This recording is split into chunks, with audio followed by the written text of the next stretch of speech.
지금 본인이 우리 부산 해바람 발전 협동조합 말고, 여기 말고, 여기 당연히 조합이니까 조합 가입되어 있습니다.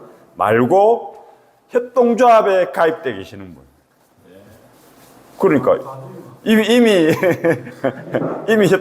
협동조합이 아니더라도 통상 말하는 비영리 민간단체, 시민단체나 사회단체 가입해 계시는 분, 활동하시는 분. 그러니까 여기 계시는 분들은 이미 협동조합의 원리에 대해서 뭐 대부분 다 알고 계시니까 제가 만든 거는 협동조합에 우리 해바람이 처음인 사람 뭘 좀 기준으로 이렇게 만들었거든요.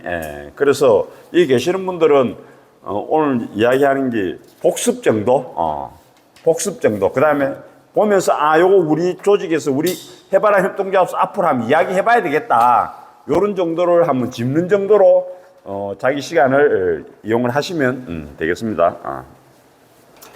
자, 협동조합. 일단 협동조합이 역사가 어떻게 되는지 좀 알 필요가 있네요. 역사 자체가 목적이 아니고 우리가 협동조합을 7개의 원칙을 가지고 있습니다. 7개의 원칙.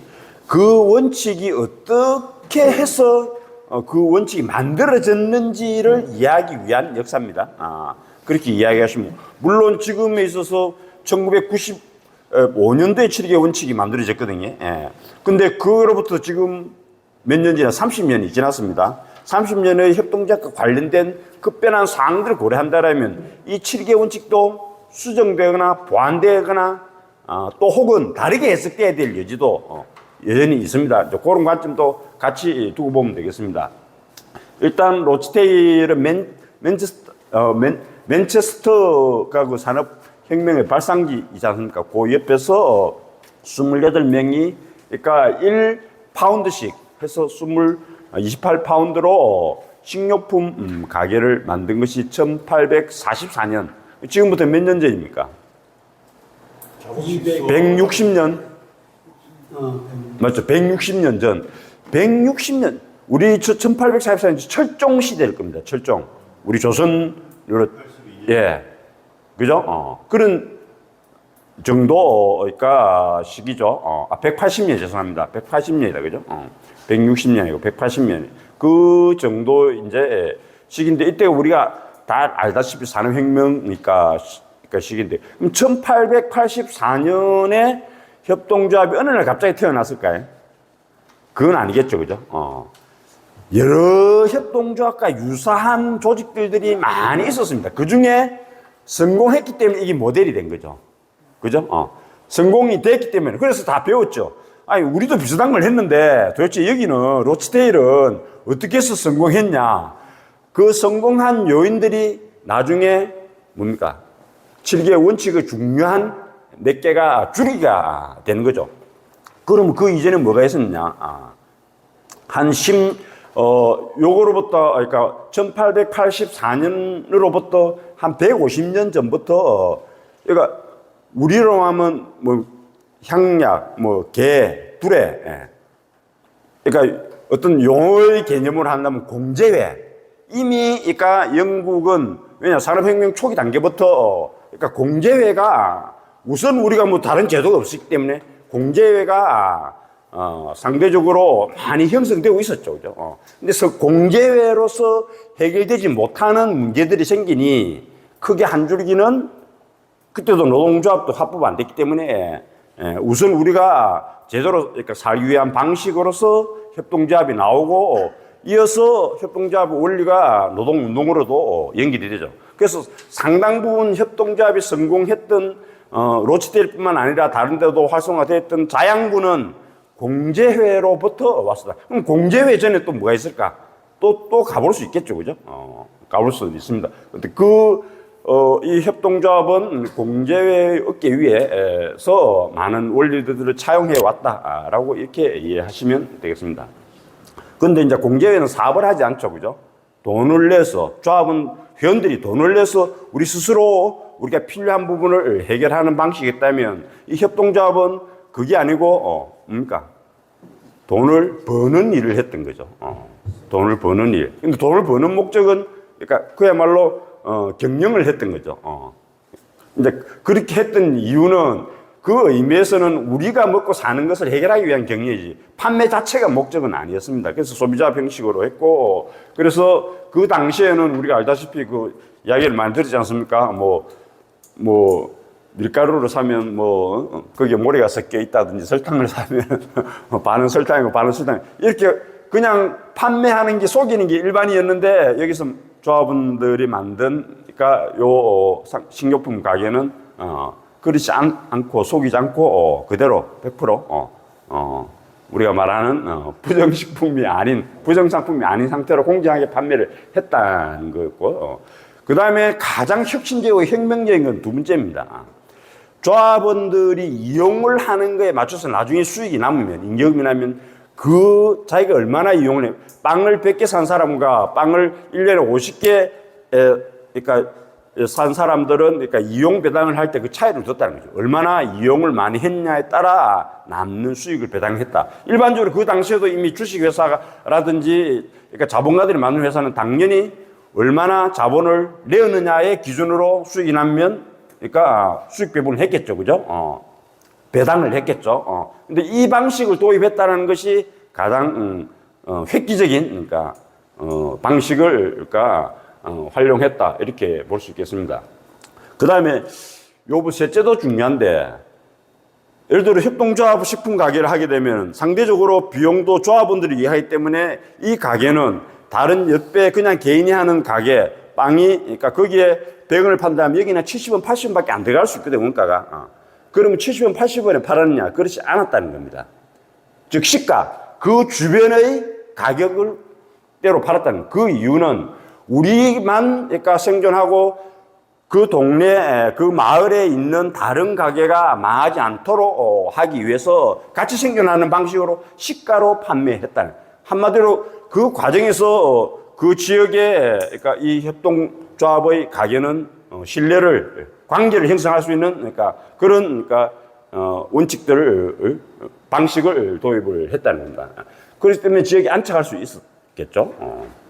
그 다음에 또 한 개, 네 번째.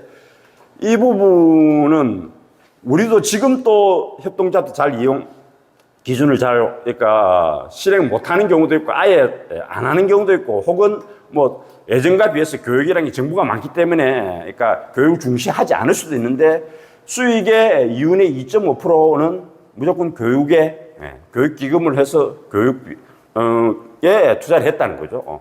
그 당시에 런던의 부흥가는, 그러니까 어떤, 이런, 그러니까 신문열람실, 그 당시 중요한 정보도 신문에 들어가니까요. 신문열람실 안에 책 같은 경우도 한 2,200여 권의 양서를, 그러니까, 구비를 해놨던 거예요. 물론, 단순히 그러니까 양서 신문 구입만 하는 게 아니고 교육 프로그램을 진행을 했었죠. 이런 부분들이 나중에 수많은 많은, 협동조합을 시도하는 다른 조합과 비교해서 성공한, 그러니까, 그러니까 요인들로 많이 이야기를 합니다. 물론 이것만이 아니고 거기에는 정확한 요 식료품 가게만 운영하는 이상의 비전을 가지고 있었어요. 그리고 물론 여기에 여성적인 그러니까 28명을 비롯한 조합원들의 그러니까 활동 참여도 있었겠죠. 그 비전에 보면 조합원들을 미래를 위해서 집 건축하는 거라든지, 그다음에 경작할 땅을 매입한다든지, 실업자가 된다거나 이렇게 했을 때, 그다음 우리가 말하는 요즘 아파트 공동 거주지를 그러니까 조성한다든지 이런 사업을 이때 이미 비전으로 그러니까 수립을 그러니까 했고, 실제 10년, 15년 이후에 이 창립 이후에는 그게 진행되기도 했었습니다.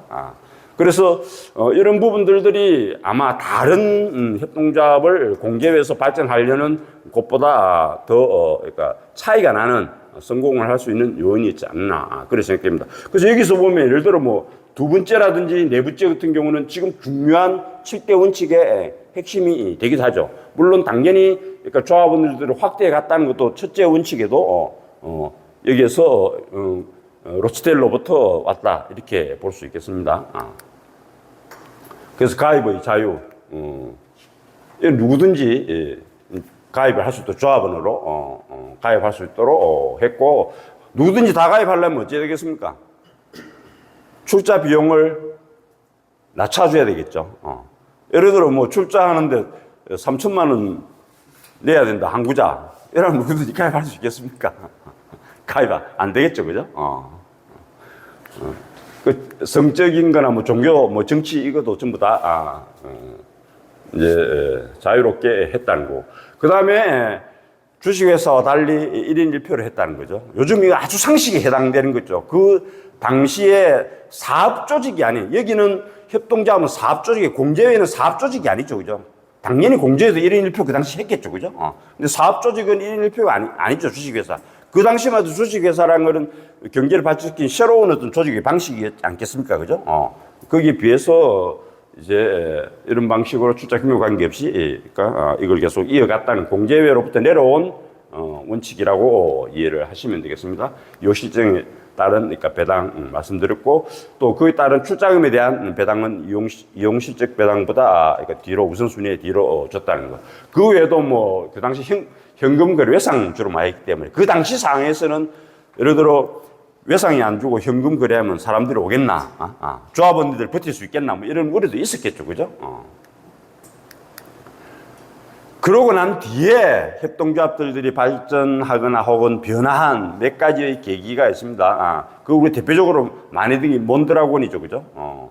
몬드라곤은 그냥 한 개의 협동조합, 그 협동조합이 살아가는 방식이 한 개 대표적인 예죠. 한 개, 여기는 한 70개에서 100개 정도 협동조합들이 모여있는, 그러니까 그런 바스크 지역이죠, 그죠? 모여있는 이제 그 지역이죠.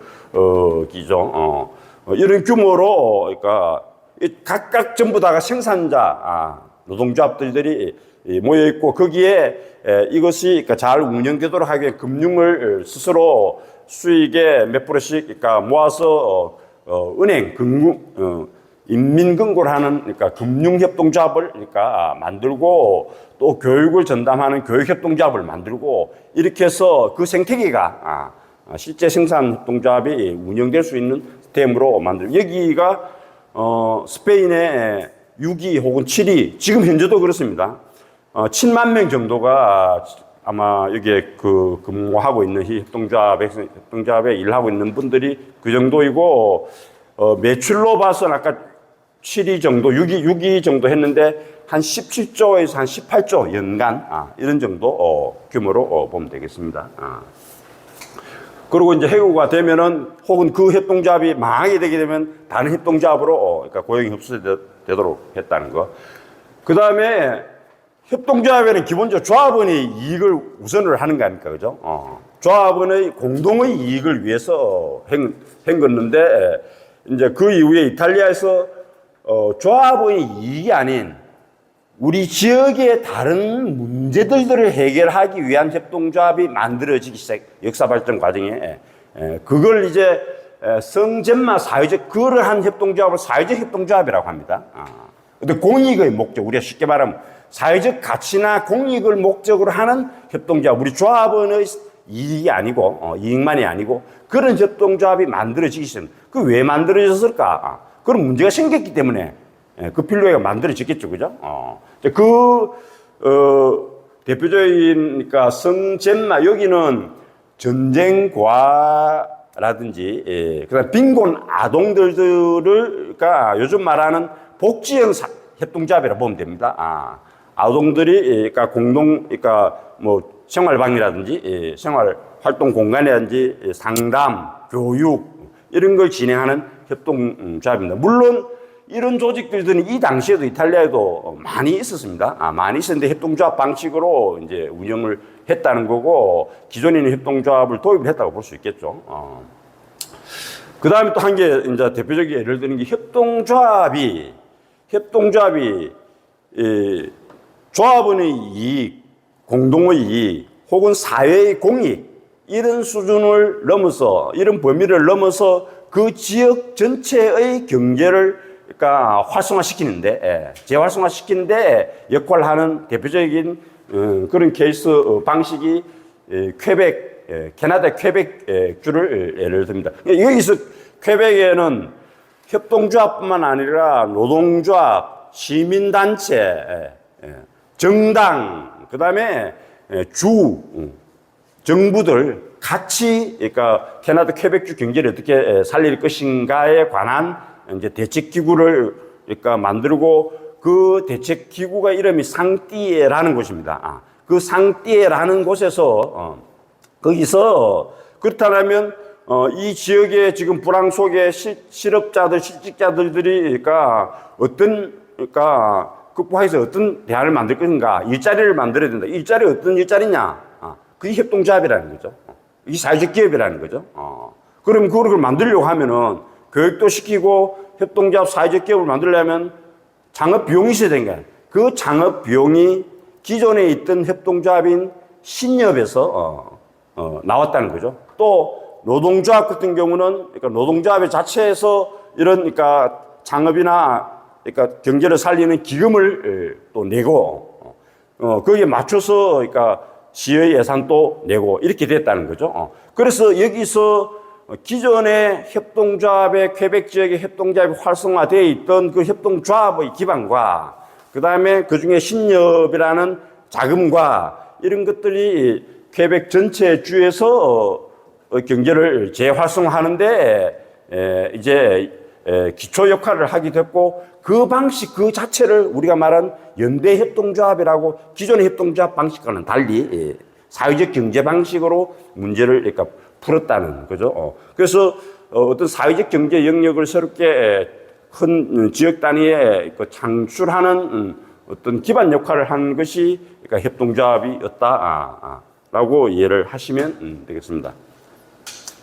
그리고 또 7대 원칙이 아까 95년도에 수립됐는데 그 중에 네 번째가 자율과 독립, 여섯 번째가 협동조합 간의 그러니까 협동, 일곱 번째가 지역사회 기여인데 이 자율과 독립 부분은 60년대, 70년대 2차 대전이 끝나고 유럽 같은 경우에도 경제가 많이 발전이 되지 않습니까? 우리 같은 경우는 어떻습니까?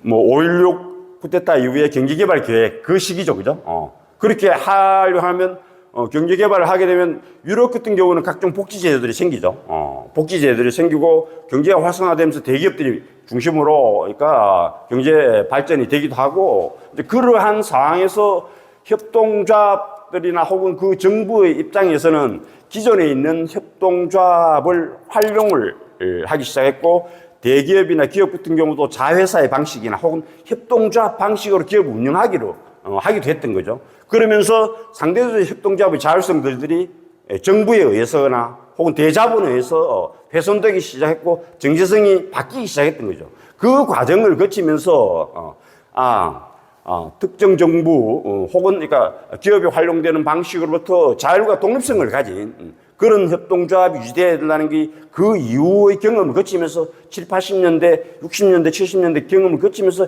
협동조합의 중요한 원칙 속에 하나가 되는 거죠. 우리도 대표적으로 뭐 협동조합이 61년도 농협이 뭡니까? 박정희 대통령 입장에서는 우리나라를 빨리 발전시켰는데 농촌을 빨리 부자를 만들고 농촌을 그러니까 발전시킨 데서 협동조합만한 방식이 없으니 그러니까 농협을 받아 들였던 거죠. 이미 60년대라는 거는 협동조합이 1884년 이후에 만들어진 이후부터 그로부터 한 120년 그러니까 구조 그죠? 이제 120년도 넘었죠. 넘은 이제 그 시기였죠, 그죠? 그다음에 협동조합과 협동. 아까 경제가 활성화되게 되고, 그러니까 대기업들이 많이 형성되면서 협동조합들이 그런 기업들과 경쟁을 해야 되는 상황이 벌어진 거죠, 그죠? 마찬가지로 이거는 조합원들을 주로 이용하지만은 조합원들을 더 참여시키거나, 그러니까 조합원들 외에 지역 사회에서도 우리의 그러니까 상품이나 우리 서비스를 활용하도록 하기 위해서 그 경쟁 혹은 생산자 노동조합은 일단 우리가 생산자 노동조합은 그 자체가 조합원이 물건을 사용하기 위해서 하는 게 아니라 생산하는 게 아니지 않습니까? 일자리를 위해서 생산하는 거죠. 울고가 거기에 골로를 만들었지 않습니까? 소비자 조합 같은 건 우리가 사용하기 위해서 하지만 생산조합은 물품을 만들었는데 팔아야 될 거 아닙니까? 그죠? 그 경쟁. 그럼 이런 경쟁이 조그만한 일개의 협동조합만으로는 경쟁력을 가지기 힘든 거죠. 그래서 협동조합 간의 연대, 협력, 이런 부분이 자본주의 시장 경제가 활성화될수록 더 중요한 문제로 협동조합에 닥치기, 그러니까 맞닥뜨리게 됐던 거죠. 그래서, 자체의 경쟁력도 있지만, 그러니까 내부의 경쟁도 있지만 시장과의 경쟁 관계 속에서도 협동조합 간의 협동이 중요한 문제로 이제 부각이 되었다. 이렇게 볼 수 있겠죠. 그다음 지역사회 기여 부분은 요 원칙은 아까 이탈리아의 상황도 말씀드렸습니다만 협동조합들이 활성화되면서 그러니까 소비자 협동조합, 소비자끼리 혹은 그러니까 생산자 협동조합, 우리 일자리 만들어 물건 파는 거 왜 다양한 협동조합이 생기면서 특히 지역사회와 같이 협력해야 되는 이런 분야의 협동조합 활동들이 많아졌다는 거죠. 대표적으로 그 지역 개발을 하기 위해서 협동조합을 활용하기도 하지만 환경 문제, 복지 문제, 돌봄 문제, 그 지역사회와 밀접한 관련이 있다 보니까 그래서 이 협동조합은 지역사회와 협력, 지역사회에 기여하는 문제가 협동조합 자체가 존립하기 위해서 활성화하기 위해서 중요한 문제가 되었던 거죠. 그러면서 이러한 원칙이 지역사회에 기여하는 또 중요한 원칙들이 만들어졌다. 이렇게 이해를 하시면 되겠습니다. 자, 이제 넘어가겠습니다. 그래서 협동조합의 뭐 정의나 이건 다 아시니까, 우리 같은 경우는 협동조합이 활성화된 건 2012년도에 기본법이 제정되면서 그 이전에도 생협이라든지 돌봄 관련된 협동조합은 있었습니다. 이제 있었는데, 그러니까 2012년도 기본법이 생기고 난 다음에 다양한 협동조합들이 그러니까 생기기 시작했다. 이렇게 이해를 그러니까 하시면 되겠습니다. 20분 들어갑니다. 예. 그 부산의 협동조합 같은 경우는 협동조합만 보면 일반 협동조합이 그러니까 한 500개, 그 다음에 사회적 협동조합이 지금은 한 160개 정도 이렇게 됩니다. 특히 사회적 협동조합이 중에 160개 중에 한 80개 정도가 보건, 그러니까 의료 이 분야입니다. 그러니까 보건 의료 우리가 말하면 돌봄이죠. 돌봄 분야 쪽인데 예를 들어 뭐 노인, 아동, 장애인 이런 쪽에가 사회적 협동조합들이 그러니까 많이 있습니다. 운영. 요거는 우리가 한번 뭐 조합원들이니까 이미 다 알고 계십니다. 우리 협동조합 목적이 해바람 협동조합 목적이 어떻게 되는지 한번 이걸 우리 목적을 만들 때도 그 당시에 발기인들이 뭐가 몇 차례 논의를 했죠. 다른 협동조합의 목적은 어떻게 되는지 다른 협동조합이라는 게 우리 그 재생에너지 관련 협동조합에 그래서 그때 협동조합의 정관의 이조에 이렇게 됐습니다. 우리 해바람 협동조합은 에너지 전환과 저탄소 녹색 사회, 요즘 말하는 탄소회로죠. 이걸 실현하기 위해서 재생에너지 생산을 하는 것뿐만 아니라 아까 그 재생에너지 에너지 전환 부분에 더 포괄적으로 들어가 있죠. 에너지 전략, 에너지 자립이라는 그러니까 부산을 지산지소를 하자. 그죠? 이런 그러니까 에너지 자립 이걸 세계를 중심으로 그러니까 협동조합 방식의 활동을 하는 것을 목적으로 해서 들었습니다. 당연히 일반적으로 그렇게 했을 때 조합원의 복리 증진, 조합원의 상부 상조서를 없는 거 상호거리 이야기하고 있습니다만 또 지역 공동체 활성화 여기에도 기여를 하게 될 것이다. 이렇게 잡았습니다. 뭐 권리 협동조합은 다 이해를 하시니까 권리와 의무는 동시에 그러니까 작동을 하고 그 협동조합은 조합원에서 운영이 되고 저희들은 꼭 지금 이제 구별로 조합원들의 그러니까 지역 모임을 지금 그러니까 추진하려고 합니다. 5명, 6명 넘는 자치구는 그러니까 모임을 곧 그러니까 뭐 6월 달부터는 만들게 될 거고 여기에 지역 모임이 교육도 이러지만 우리가 자치구별로 공공부지를 활용을 해서 발전소를 만들지 했지 않습니까? 그러면 이 공공부지를 해운대구의 지역 모임의 조합원들과 우리 이사들, 임원들이 같이 해운대구에 가서 이 지역에서 그러니까 조합원들과 주민들이 같이 모여서 추진하려는 그런 동력이 핵심 동력이 되기도 그런 방식을 운영을 하려고 하고 있습니다. 그다음 당연히 이제 활동은 그러니까 우리가 이 문제가 있습니다. 우리가 전기를 생산하지 않습니까? 우리 협동조합은 소비자 협동조합 성격보다는 우리는 전기를 생산하려고 목적에 뭐 있지 않습니까? 그러니까 우리 같은 경우는 생산자 협동조합 방식 가깝겠죠, 그죠? 물론 우리 조합원들이 우리가 전기를 생산하고 우리가 직접 쓴다면 집에 각자 쓴다고 한다면 그거는 생산도 하고 소비도 하는 그런 협동조합이죠. 우리는 판매를 하는 거죠. 판매를 사용하시는 분은 다른 분일 확률이 높습니다. 그러다 보니까 우리가 직접 소비를 하지 않기 때문에 이 조합은 그러니까 생산품의 이용에 실제 피부를 체감하지 못할 수 있습니다. 그래서 조합원들이 어떻게 그러니까 활동을 하고 그러니까 이용을 하게 할 것인가 이런 그러니까 부분을 좀 지역 모임이나 교육 활동이나 그 다음에 실천 캠페인이나 이런 것을 통해서 조합원의 그러니까 활동을 활성화하려고 생각을 하고 있습니다. 그 다음에 요거는 아마 지난번 이사회 자료집을 공유를 했습니다. 우리가 이익이 생기면, 잉여금이 생기면 어떻게 할 거냐. 그것은 그러니까 먼저 이용 실적 배당을 50% 이상 법적으로 기본법에 되어 있기 때문에 하고 그 다음에 축자 배당을 하는 그러니까 방식으로 그럼 이용 배당을 하려면 이용을 어떻게 판단할 거냐. 생협 같은 경우는 물품을 구입을 하면 그게 다 포인트 비슷하게 점수로 그러니까 돼서 그게 이용의 핵심이 되거든요. 우리는 아까 말씀 전기를 사용을 우리가 직접 하지 않잖아요. 우리가 생산한 거. 그럼 이용을 어떻게 할 것, 실적을 어떻게 세울 것인가 그런 부분입니다. 그 부분을 공지에도 들어갔습니다만 이제 일단 간으로 이거는 다른 이제 우리 에너지협동조합의 사례도 그러니까 참고를 했습니다.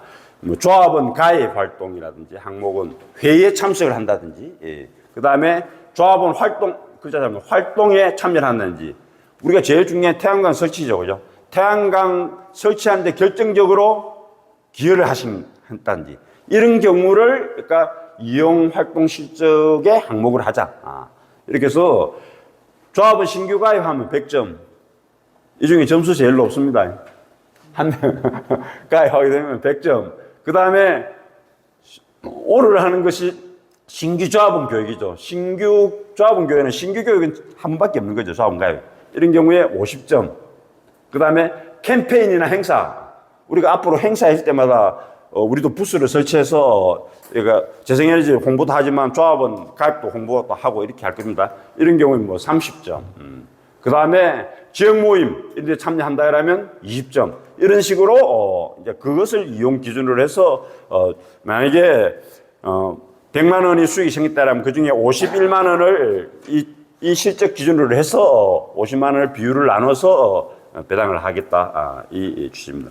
여기 마지막 장입니다. 예, 이 부분은 이사회에서도 아까 어느 정도 기여를 기하는 게 정확한 명료한 기준들이 있어야 된다라는 문제로 일단 그러니까 이거는 물음표를 뒀습니다. 오늘 강의는 여기까지입니다. 예.